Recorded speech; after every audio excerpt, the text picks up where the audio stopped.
Are you looking to run a nutrition challenge? A challenge is a great way to increase engagement with your existing members and get buy-in for your nutrition program. At HSN, we've created 2 challenges, a 6-week challenge and a 28-day challenge.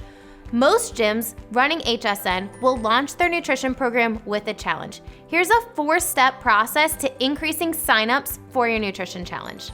Step number 1, start marketing your challenge early. You should be starting to talk about the challenge that's upcoming about 6 weeks out.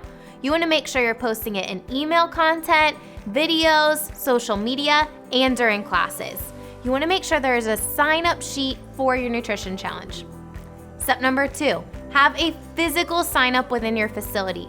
Write all of your staff names on the sign-up. People have a fear of missing out, so them seeing other names in the morning classes or evening classes will likely increase the buy-in of people signing up for your challenge.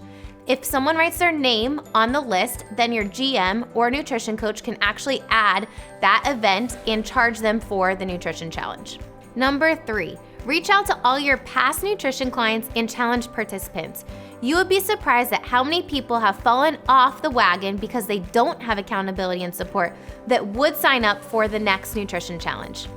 Number 4, set up goal-setting sessions with every single existing member before your challenge. Talk to them about all the awesome things that they've done.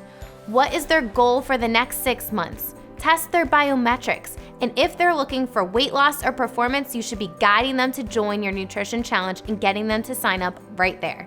Remember, the goal of a nutrition challenge is to kickstart your nutrition program. You don't want to run multiple challenges throughout the year because likely people will not convert over to ongoing coaching. When you talk about your challenge, you should really be talking about what happens after the challenge is over. Make sure it's very clear to your nutrition clients that after the challenge, they should move over to ongoing nutrition coaching. This is a key part of the training process when gyms go through HSN mentoring. Go to growyournutritionbusiness.com and book a free call today.